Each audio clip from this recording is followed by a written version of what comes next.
네, 3차 시, 3차 시합니다. 14조 3차 시. 오늘은 수업 영상을 좀 많이 녹화하다 보니까 목이 좀 쉬었습니다. 여러분 듣기가 좀 불편할지 모르겠는데 조금만 참아주세요. 미안합니다. 자, 14조 3차 시. 14조는 우리가 재난서사에 담긴 종교적 상징과 파국의 의미를 살피고 있지요. 3차 시는 정용준의 소설 바벨을 보고 있습니다. 참 재밌는 상상이에요. 인간이 내뱉은 모든 말이 공기에 노출되면서 펠릿이라고 하는 물리적 형태로 전환돼서 표출되더라. 이것이 몸을 타고 내려가서 발목에 달라붙게 되는데 피부 밑에 고여있는 고름이나 혹이 되어서 잘라내지 않으면 커져서 질식사하거나 부패하게 되더라. 상당히 좀 재밌습니다. 상상 이야기.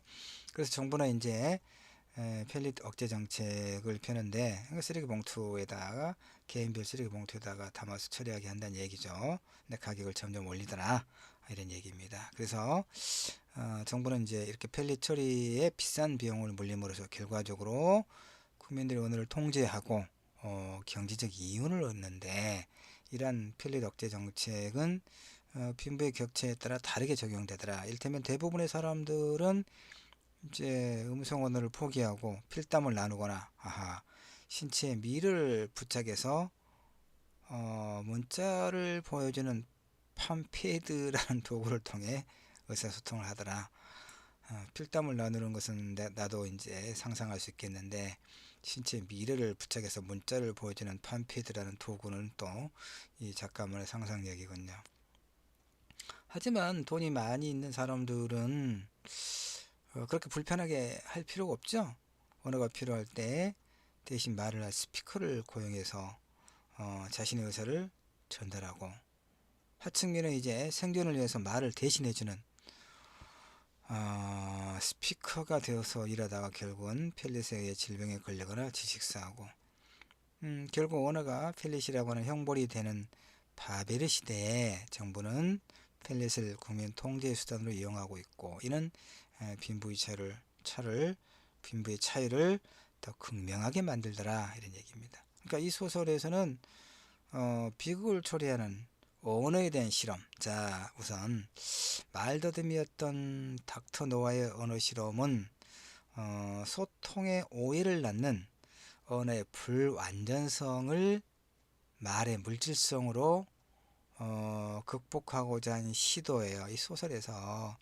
그러니까 동화 얼음의 나라 아이라에서 영감을 받아서 이 이제 연구가 시작됐다 이런 얘기예요. 말이 얼음으로 연결되어서 영원히 보존되는 순백의 얼음나라 아이들을 동경하죠. 그래서 말의 형체 이론에 대해 연구한다 이런 얘기입니다. 노아의 이러한 실험은 태초의 로고스에 대한 연구. 소설에서는 신은 말로 세계를 창조했다. 전능한 그는 단지 말만 했다. 있으라니 있게 됐고, 어둠과 빛이 나뉘었고, 태양과 달과 별들이 낮과 밤을 만들어내고 지상의 것들을 비추며 보호했다. 이 태초의 그 천지창조와 그러나 인간은 신을 거스르기 시작했다. 소설에서요. 신의 뜻은 모호했고 세계에서는 쉽게 이해되지 않았다. 이 부분은 결국은 인간 타락의 시작, 그리고 타락하지 않은 인간 노화를 제외한 모든 인간에 대한 단죄로서의 대홍수를 이제 제시하는 거죠. 노아는 말을 사물로 변환시킴으로써 하나님의 말씀이 그대로 사물이 된다는 로고스를 모방하고자 했다 이런 얘기예요. 소설에서 말이에요. 바벨탑을 통해 하늘에 달했던 구약의 백성들이 결국은 언어의 혼란이라고 하는 형벌을 받은 것처럼, 그러니까 우리가 지금 그 나라마다 언어가 다르죠. 그러니까 참 그 가끔 신기해요. 어떻게 같은 인류가 각각이 서로 다른 언어를 쓴단 말이지. 예, 정말 신기해요. 물론 이제 그 인간의 어떤 종이 뭐 백인, 황인, 흑인, 이거 소위로 하는 것 같아요. 그럼 거꾸로 흑인, 황인, 흑인종, 황인종, 백인종, 그래도 서열화가 되나요? 어쨌든 이렇게 그것은 이제 뭐 그 태양에 좀 더 가까운 지역 뭐 이렇게 말하나요? 어쨌든 그 인간의 종이 이렇게 피부색으로만 구분하더라도 결국 크게 보면 뚜렷하게 세 종류의 인종이 있는데 언어는 정말 이를 셀 수 없을 만큼 다르죠. 그래서 결국 그 이 구약에서의 바벨탑 신의 뭐 노여움에 의해서 언어가 이제 제각각의 어떤 방언을 말하기 시작했다는 것은 참으로 어떤 오묘한 측면이 있어요. 그런 그 이야기 자체가 그러니까 그 정도로 하고 하여튼 노아는 말을 사물로 변환시킴으로써 하나님의 말씀이 그대로 사물이 된다는 로고스를 모방하고자 했다. 바벨탑을 통해 하늘에 닿으리 했던 구약의 백성들이 언어의 혼란이라는 형벌을 받은 것처럼 하나님의 로고스를 모방한 이들은 펠릿이라는 저주로 멸망의 위기에 놓이게 된다, 이런 얘기예요. 소설 바벨에서. 그래서 이제 이 펠릿으로 인한 경제적 부담으로 사람들은 말을 통제당하잖아요. 심한 경우에 자신의 혀를 자르고, 이제 감당할 수가 없는데 말은 부지불식간에 또 하니까 차라리 자신의 혀를 자르기도 하고, 또 펠릿에 의해서 많은 사람들이 죽음을 맞기도 하고, 또 바벨 이후 태어나 음성 언어를 배우지 못한 바벨 키즈들은 부모조차 의도와 표정을 읽어낼 수 없는 이제 불가이한 존재가 되어서 그 무엇에도 반응하지 않는 텅 빈 삭막한 시선만을 보내는 순하지만 친근감은 전혀 없는 희귀한 동물과 같은 존재로 성장하더라. 이런 세계가 얼마나 끔찍해요. 그렇죠. 언어가 없는 세계, 예, 언어가 없는 세계, 언어를 모르는 세계. 그리고 이 소설에서는 실질적인 언어뿐 아니라 또 언론 매체를 통제하고 있는 정보 권력에 대한 주목도 있는데, 자, 소설은 노아 박사의 존재를 취재하는 요나의 시선으로 이렇게 이제 소설되고 있거든요. 그런 횃불지의 기자로서 정말의 예언자라기보다는 정말의 기록자, 그리고 진실을 파헤치는 탐색자의 역할을 맡았어요. 자임하고 있죠. 그는 반정부 시위를 벌이는 단체 와 노아가 구원의 방주를 만들어낼 것이라는 정부 쪽 입장을 지지하는 단체, 양쪽 모두 회의적인 태도를 보이는 그런 인물이에요. 노아의 존재를 취재하는 요나를 말하는 거죠. 요나가 기자. 그는 노아의 동료인 보월 교수와 그의 딸 마리를 통해 노아의 진실을 알게 되는데, 노아의 순수한 연구는 정부의 막대한 지원으로 인해 다른 방식으로 이제 응용되고 그 다음에 응용 방식의 실패로 세계가 결국은 펠릿의 저주에 빠졌다는 거거든요. 정부는 노아를 이제 격리하고 이제 어떤 뭐 해결책을 모색하려고 하지만 이제 노아를 자폐 상태에 빠지게 해요. 결국 이 모든 재앙의 근원에는 그 노아의 언어 실험이 아닌 정부의 부정하고 강압적인 권력이 자리잡고 있다는 것을 이렇게 보여주는 거예요. 정부는 펠릿의 형벌을 권력화하고 진실을 은폐하는 거짓 언론을 국민 통제의 수단으로 활용하고 있다라는 것이죠. 요컨대 이 소설에서는 바벨을 말합니다. 노아, 바벨, 요나 등의 이런 기독교적 상징을 빌려와서 진짜 재앙은 언어가 아니라 그 언어를 통제하려는 보이지 않는 권력의 움직임이다 하는 것을 말하고 있다는 거예요.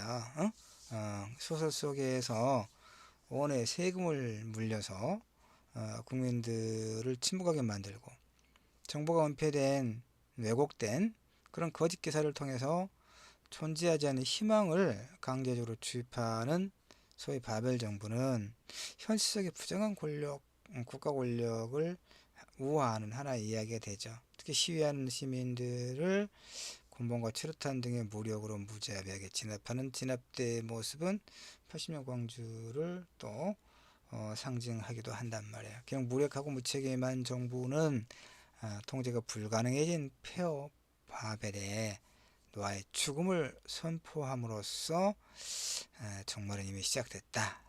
이것을 알려주는 것인데, 소설에서는 요나와 마리의 사랑, 룸과 노아의 교감을 통해 언어를 뛰어넘은 공감을 이제 작은 희망으로 남기고 있어. 이런 공감은 그러나 폐허가 된 바벨을 구원하기는 아주 미약해요. 그러니까 이 소설은 구약 성서의 재앙을 이렇게 빌려와서 재앙의 모티프를 차용해서 우리 사회 국가 권력이 초래할 수 있는 폭력과 재앙의 공포를 서사화하고 있다. 이렇게 읽을 수 있어요. 자, 이제 결론을 봅시다. 지금까지 본문에 살폈던 세 편의 소설들을 통해서 이 재난의 이야기, 재난사사에 담긴 종교적 상징과 파국의 의미를 이제 요약 마무리해서 결론에서 어떻게 정리하고 있는가를 보도록 합시다. 자, 지금까지 구약 성경의 심판을 모티브로 하고 있는 이 김애란, 윤고은, 정용준의 소설에 나타난 종교적 상징과 파국의 의미를 살폈잖아요. 노아 시대의 대홍수를 패러디한 김애란의 물속 골리앗은 거대한 홍수 속에 남겨진 소년의 서사를 통해 국가가 실종된 위험사회 혹은 이제 액체 근대에 철저하게 고립된 개인의 그 어떤 상황을 보여주는 거예요. 소년은 홍수를 통해 새로운 언약을 맺게 된 그 성서 속의 노아와는 달리 홍수를 통해 새로운 언약을 맺게 된 그 노아의 방주 이야기의 노아와는 달리 이 소년은 개인적, 국가적, 종교적 아버지의 부재 상황에서 홀로 표류하고 있죠. 고립되어서. 또 윤고은의 밤의 여행자들은 재난의 공포와 고통까지도 상품화하는 이런 자본의 그 논리를 보여주면서 결국 인간의 비틀린 욕망과 신자유주의 시대의 거대 자본을 비판적으로 그려내고 있죠.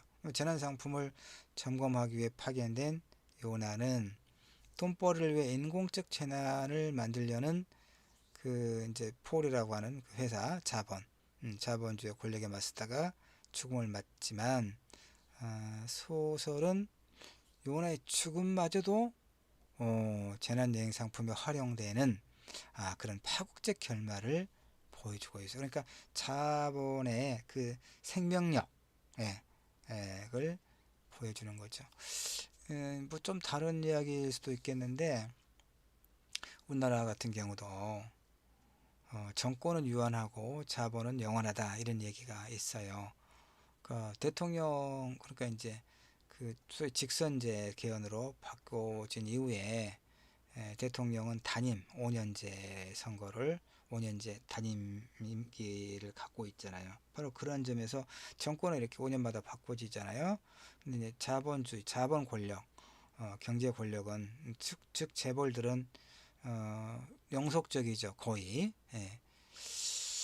그래서 이제 그 가장 뭐 이제 개혁적인 뭐 정부였다라고 볼 수 있는 노무현 정부에서 마저 노무현 대통령도 예전에 그랬거든요. 살아계실 때 대통령 자리에 있을 때 이제 권력은 시장으로 넘어갔다 이렇게 한탄을 했어요. 시장으로 넘어갔다는 얘기는 대통령 권력이 선출된 권력이 삼성이라든가 이런 경제 권력을 제어하지 못하고 있는 그런 현실에 대한 어떤 고백이라고 말할 수 있거든요. 지금 뭐 삼성의 이재용 부회장이 뭐 이런저런 이유로 지금 이제 재판을 받고 구속되어 있잖아요. 그러나 그가 그 형기 끝까지 감옥에 있으라고 생각하는 사람은 거의 없죠. 경제계도 그렇고 뭐 종교계도 그렇고 일부 정치 집단에서 그렇고 석방 사면을 지금 계속 요구하고 있고 그러잖아요. 그러니까 결국 이제 정권은 유한하고 자본은 자본의 권력은 영원하다라고 하는 그런 그 하나의 그 어떤 상황, 자본의 논리가 이 윤고원의 밤의 여행자들에서도 아주 무서울 정도로 잘 그 상징화되고 있어요.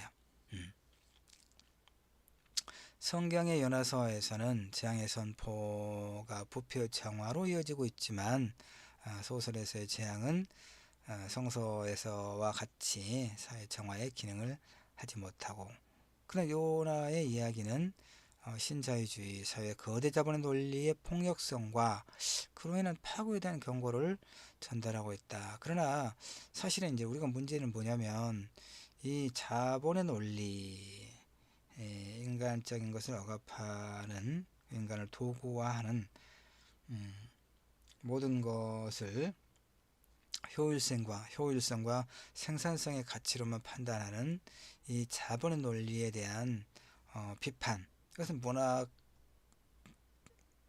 문학도 그렇고 문학 외적인 담론에서도 꾸준히 이제 문제를 제기하고 있고, 보통의 독자들도 뭐 모르지 않지요. 문제는 뭐냐면 대안이 없다는 거예요. 대안이 없다. 그러니까 예전에는, 그러니까 그 자본주의가 맹위를 떨치면서, 그러니까 영국에서 이제 산업혁명 시기에 그 어린아이들, 그다음에 부녀자들까지도 거의 뭐 17, 8시간 이렇게 노동을 하면서 사람의 기계가 아님에도 불구하고 그리고 오랜 장시간 노동을 하면서도 아주 적은 임금을 받았다는 얘기예요. 그래서 이제 그야말로 굶주리고 헐벗고 장시간 노동에 이제 또 죽기도 하고 그런 소위 말하면 어떤 노동에 대한 착취. 그런데 이제 자본가들은 끊임없이 그 생산성을 높여가고, 그다음에 시장의 확대를 통해서 식민지까지 이렇게 만들어내잖아요. 제국주의 전쟁을 통해서. 그러면서 끝없이 이제 부를 늘려가는 거 있죠. 그러니까 자본가는 계속 부를 기하급수적으로 늘려가는데 노동자들은 그 생산성에 한계가 있는 거잖아요. 그렇기 때문에 또 이 메꿀 수 없는 어떤 가난의 늪에 빠져드는 것을 보고, 그러면 대안이 뭐냐? 대안이 이제 사회주의 내지는 공산주의, 이렇게 대안이 그때는 대안이라도 있었잖아요. 근데 물론 실험을 했죠. 그러나 우리가 오늘날 보건대 이제 1990년대 후반에 동구 사회주의권이 거의 몰락하고, 지금 그러니까 결국은 2000년대에 와서는 전 세계적으로 자본의 논리가 관철되는 그런 사회가 되었잖아요. 시대가 되었어요. 그러니까 이제 더 이제 그 문제는 뭐냐면 이 자본의 논리에 대한 문제점 우리가 이제 다 알아요. 그런데 이제는 대안이 없다는 것이 더 비극이다, 이런 얘기예요. 그때는 어쨌든 사회주의 공산주의라고 하는 하나의 대안이 있었고, 근데 그 이제 실험을 해보는 거죠. 근데 해봤는데 결국 실패로 돌아갔다는 거죠. 인간의 어떤 내재적인 어떤 욕망이라든가 계급을 철폐하기로 했는데 또 다른 계급이 만들어졌다거나 이런 이제 요인들이 있겠죠. 그러나 어쨌든 지금은 대안이 없다는 것이 더 절망적이다, 이렇게 이야기할 수 있어요. 물론 문학은 대안까지 제시하지는 못해요. 이게 이제 문학의 한계죠. 그러나 이제 또 한계이면서도 가능성이 있을 수 있잖아요. 문학이 대안까지는 직접적으로 제시해 주지는 못하지만, 그러나 이 디스토피아적인 상황을 문학적 그 허구적 구성을 통해서 보여줌으로써 우리에게 이제 그 어떤 대안을 마련할 것을 숙고하게 하는 것, 이 정도까지가 이제 문학의 역할이다, 좋은 책의 역할이다라고 말할 수 있어요. 자, 정영준의 바벨은 인간의 교만함과 타락을 다룬 바벨의 탑, 그 다음에 노아의 방주, 또 요나 모티프를 다 가져와요. 다 가져와서 언어와 권력의 문제에 대한 성찰을 보여주고 있는 소설이죠. 이 소설은 펠릿이라고 하는 아브젝시용을 통해 대재앙을 맞이한 가상의 국가를 이제 보여주고 있는데, 이는 하늘에 닿고자 하는 인간의 교만을 경계하는 성서와는 달리, 성경의 이야기와는 달리 국민들을 침묵하게 만드는 폭력적인 국가 권력을 비판함으로써 잘못된 권력이 초래할 수 있는 재앙의 공포. 그러니까 아마도 이 정영준은 뭐 아마도 이제 아니요 그 뭐 너무 정치적인 이야기를 갖다가 비유해서 말하면 좀 뭐 예, 그건 그대로 하고요. 자, 어쨌든 최근 성경의 재난과 심판 모티프를 차용하고 있는 이런 소설에서는 기독교적 의미의 심판이 지닌 정화의 기능을 소거한 채 그런 기능은 삭제됐다 이런 얘기죠. 현대사회에 대한 파국적 상상력을 비극적으로 그려내고 있는 공통점이 있더라. 이들은 심판자로서의 신이 부재한 시대에 불안과 공포를 드러내는가 하면 또 신을 대신하여 막강한 권력을 가지고 있는 정치적, 경제적 권력자의 폭력에 대한 비판을 담아내고 있더라 이 말이에요. 현대사회에 대한 이러한 비극적 전망은 최근에 한국 사회가 지닌 불안정성과 위기에 대한 반영으로 읽을 수 있다는 거예요. 메르스와 세월호 사건. 근데 지금은 이제 코로나 바이러스죠. 코비드19 세월호 사건. 아직도 알 수가 없죠. 도대체 왜 그런 사건이 일어났고 무엇보다도 모든 자원을 동원해서 아이들을 그다음에 이제 그 세월호에 갇혀 있는 사람들을 왜 한 명도 구조해내지 못했는지 도무지 이해할 수가 없죠. 도무지. 예. 그리고 국가의 부당한 권력 행사 방식과 부당한 국가 권력 행사 방식은 아마 이제 이것은 예. 자본의 불공정한 분배 방식. 하여튼 이런 우리 사회 안전망 및 직업 부재, 비윤리적이고 비도덕적인 권력을 보여주는 무수한 사례들이죠. 이런 사회에 대한 비판은 한국 재난 영화에서 우회적으로, 상징적으로 굉장히 많이 보여져요. 그러니까 이를테면 뭐 괴물, 봉준호 감독 영화 괴물, 해운대,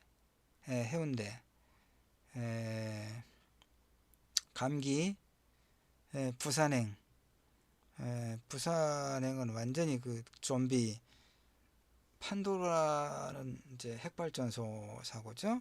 이런 것들이 그러니까 이제 또 보면 이런 영화들이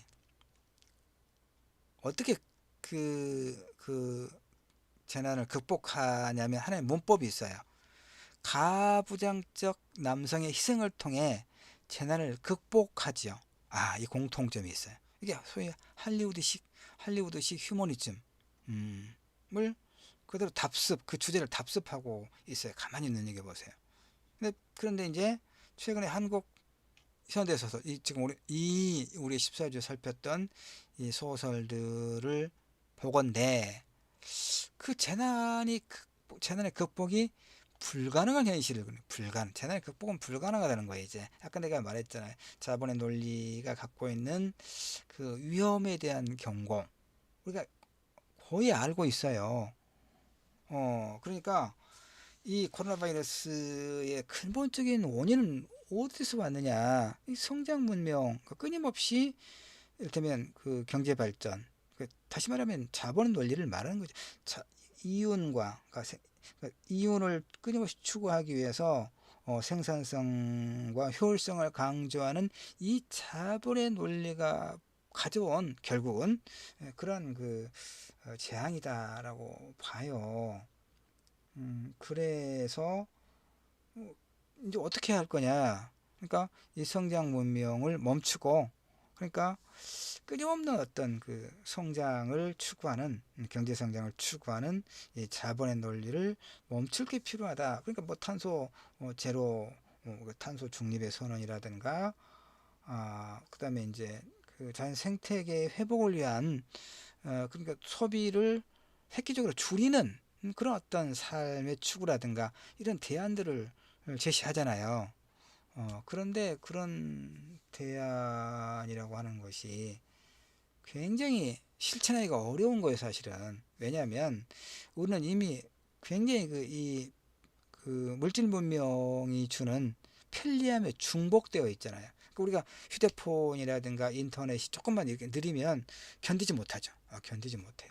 이미 그 빠름, 그런 그 익숙함에 중독되어 있기 때문에 그런 거죠. 근데 그 이 멈춤, 천천히 가는 거, 이 삶으로 돌아가는 것은 거의 쉽지 않은 문제가 되어 있거든요. 그러면 어떻게 할 거냐? 대안이 없는 거예요. 그래서. 그래서 한국 현대 사회 위기가 소위 휴머니즘만으로는 해결되지 않을 것이다. 안 되죠. 김혜란 연구원 정영준의 소설을 통해 살펴본 재난서사는 불안정한 폭력의 나만 우리 사회를 향한 암울한 전망이면서 경고의 메시지는 되지만, 내가 거듭 이야기하지만 대안은, 그럼 대안이 뭐냐? 참 난망한 문제입니다. 문학의 대안까지 제시하지는 않는다, 못한다고 말했음에도 불구하고, 그 문학을 떠나서 그러면 현실에서 대안은 뭐냐? 없어요. 없습니다.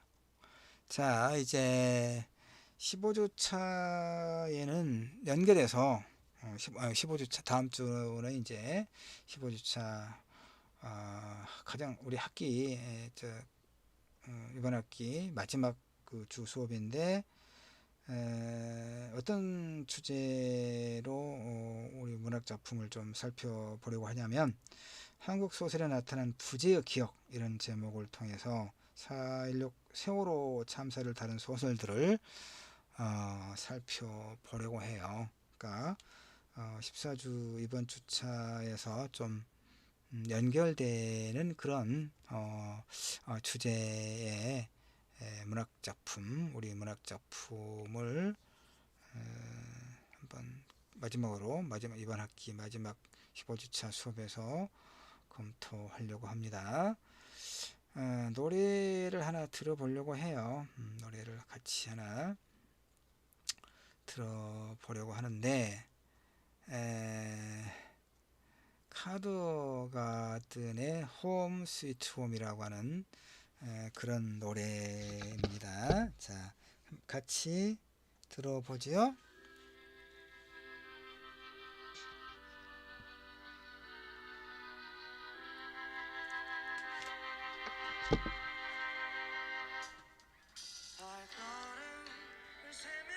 수업 듣느라고 지친 여러분을 위한 위로곡입니다.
예, 여기까지 하겠습니다. 감사합니다.